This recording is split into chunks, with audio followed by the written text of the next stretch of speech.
The sound of a hammer striking a nail is usually the sound of someone building something. But as I stood in the cold, dark hallway of the apartment I'd called home for 3 years, that rhythmic thud crack was the sound of a man losing his mind. My landlord was currently nailing my front door shut while I was standing on the other side. He didn't know I was there. He didn't know the police were on their way. And he definitely didn't know that by the time I was done with him, his real estate empire would be nothing but a pile of code violations and a felony record. If you've ever been pushed to the edge by someone who thought they owned you, you're going to want to hear every second of this. We've all dealt with a bully, but this goes beyond that. This is about the moment the mouse finally catches the cat. Hit that subscribe button. Give this video a like, and let's get into how I dismantled a slumlord's life piece by piece. They say a man's home is his castle. For 3 years, mine was more like a dungeon where the jailer charged me for the privilege of suffering. His name was Marcus. When I first moved in, he seemed like your typical, slightly eccentric property owner. A bit gruff, sure, but the rent was fair and the location worked for my job. But the mask of sanity didn't just slip. It disintegrated. It started with the small things, the kind of things that make you wonder if you're being paranoid. I come home and notice my laundry detergent was lighter than I left it. Then the dryer in the common area, a machine I had paid a premium to have access to, just disappeared. I called Marcus.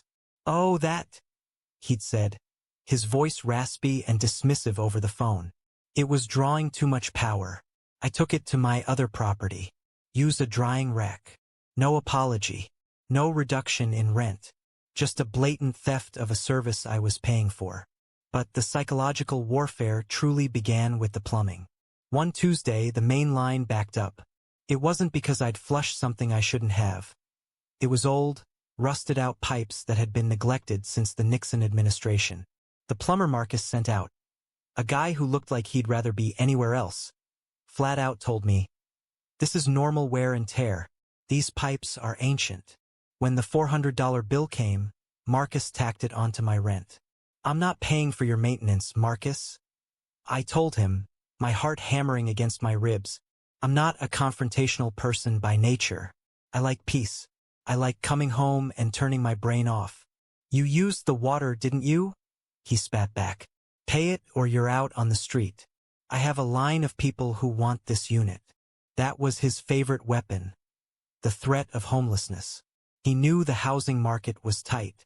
He knew I didn't have $5,000 sitting around for a new security deposit and first month's rent elsewhere. So I paid it, but it meant I was 2 days late on my actual rent for the first time in 3 years. Marcus used those 48 hours to turn my life into a living hell. He didn't just call, he showed up.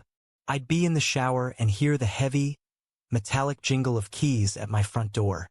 The deadbolt would turn, and I'd have to sprint out, dripping wet, heart in my throat, to throw my weight against the door. "Marcus, get out. I'm in here, just checking the smoke detectors." He'd yell through the wood, his voice filled with a terrifying, predatory glee. He wasn't checking detectors. He was asserting dominance. He was showing me that even behind a locked door, I wasn't safe. The ceiling paint started peeling in long, lead-filled strips, falling into my food like gray snow. The gas heater in the corner began to emit a faint, sulfurous hiss that gave me headaches every night. When I mentioned the safety issues, he sent me a letter. Not a letter promising repairs. A letter stating that because I complained about the parking situation to a neighbor, he was raising my monthly parking fee by $150. It was pure, unadulterated retaliation. I remember sitting on my floor that night, looking at the peeling ceiling, the cold air seeping through the illegal, unpermitted porch he'd slapped together, and I felt a physical weight in my chest. It was the weight of being small, of being a good tenant who followed the rules while the person in power broke every single one of them. That was the night the good tenant died.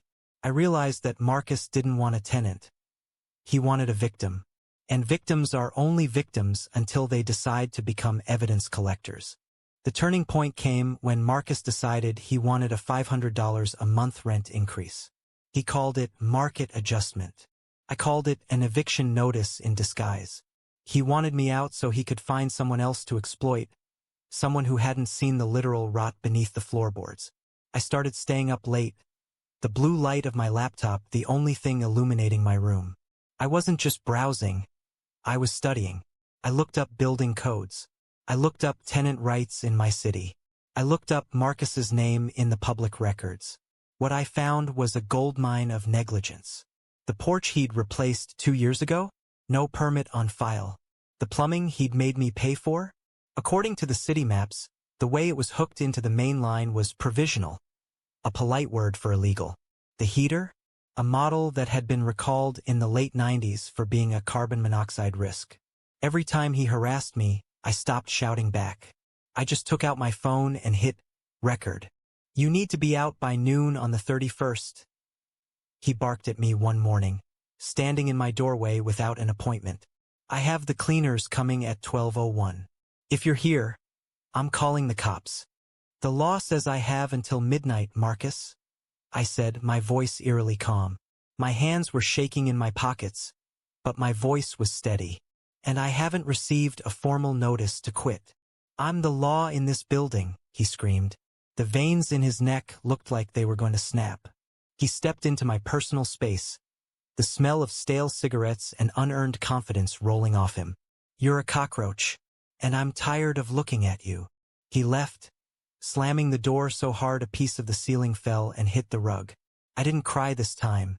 I walked over to the phone and called the one person Marcus feared more than God. The city building inspector. I'd like to report multiple life safety violations, I said. I spent 45 minutes on the phone. I didn't just give them the highlights. I gave them the footnotes. I told them about the unpermitted porch, the illegal plumbing, the recalled heater, and the lead paint. The inspector, a man named Miller who sounded like he'd seen everything, arrived the next day. I let him in. I watched as he walked onto the porch and jumped. Just a small hop. The entire structure groaned and swayed. Miller's face went pale. This is a death trap, he muttered, scribbling furiously on a clipboard. He moved to the basement. He looked at the plumbing and just shook his head. Who did this? A blindfolded toddler. Marcus did, I said. Well, Miller said, looking at me with a mix of pity and professional rage. Marcus is about to have a very, very expensive month. In this city, life safety violations carry a $500 per day fine. Per violation. And I'm counting at least 6. That's $3,000 a day. $90,000 a month. I felt a surge of adrenaline so sharp it was almost painful. For 3 years I had been paying for his lifestyle. Now he was going to pay for mine. But Marcus wasn't going down without a fight. He was a cornered animal and cornered animals bite. The final week was a blur of adrenaline and fear. I was moving my belongings into a storage unit load by load. Every time I left the apartment, I felt like I was leaving a battlefield. Marcus was watching. I could see his face in the window of his unit across the way, his eyes following my car as I pulled out. He was losing control, and I could see the desperation in the way he moved. He started sending me texts every hour. 10 a.m. Be out by 9 a.m. tomorrow or your stuff goes in the trash. 11 a.m. I'm calling the sheriff. You're trespassing. 12 p.m. You think you're smart? You're nothing. I didn't reply to a single one. Instead, I went to the local police station.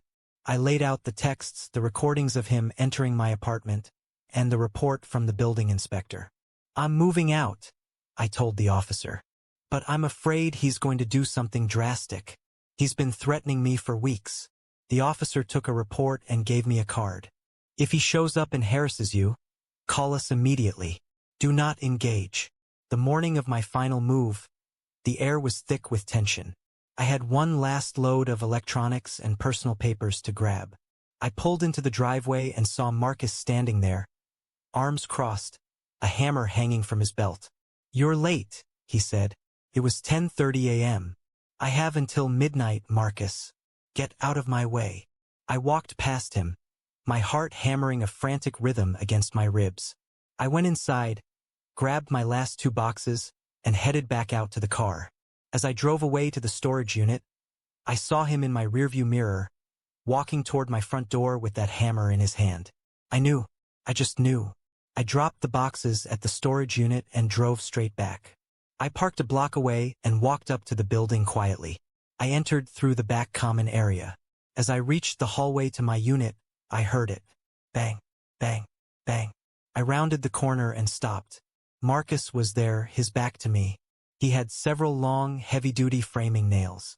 He was driving them through the door frame and into the door itself, effectively sealing the only exit to my apartment. He was mumbling to himself, something about teaching me a lesson and showing me who's boss. He thought I was inside. He was literally nailing me into a room with a faulty gas heater and a collapsing porch. I pulled out my phone. I didn't shout. I didn't stop him. I just hit record. I captured 30 seconds of him frantically hammering, his face twisted in a mask of pure, unbridled malice. Then, I stepped back into the shadows and called 911. My landlord is currently breaking into my apartment and nailing the door shut. I'm trapped. I wasn't trapped, of course, I was in the hallway, but for the purposes of the dispatch, I needed the highest level of urgency. Stay on the line, the dispatcher said. Officers are 2 minutes out. I watched Marcus finish the last nail. He stepped back, wiped sweat from his forehead, and actually smirked. He patted the door like it was a job well done and started to head toward the back exit, the same way I had come in. I ducked into the communal bathroom and held my breath. I heard his heavy footsteps pass by. I heard the back door creak open and shut. 30 seconds later, the front of the building exploded with blue and red lights. I met the officers at the front. I was shaking, not with fear anymore, but with the sheer electric rush of vindication. He's out back, I pointed. He just nailed the door shut. He thinks I'm in there. The officers didn't waste time. They went around the side of the building while the supervisor arrived. Marcus, seeing the police, didn't run. He tried to play the victim. Officers, thank God you're here. I heard him shout from the driveway. This tenant is refusing to leave. He's barricaded himself inside. I was just trying to secure the property. The supervisor, a gray-haired sergeant who looked like he had zero patience for bullshit, walked up to the front door. He looked at the fresh nails driven deep into the wood. Then he looked at me standing safely in the hallway. Then he looked back at Marcus. You were securing the property by nailing a human being inside a room? The sergeant asked, his voice low and dangerous. He was being aggressive. Marcus stammered. The smirk was gone. His skin had turned a sickly shade of gray. I had to protect myself. Sir, the sergeant said. This man is standing right here. He wasn't in the room.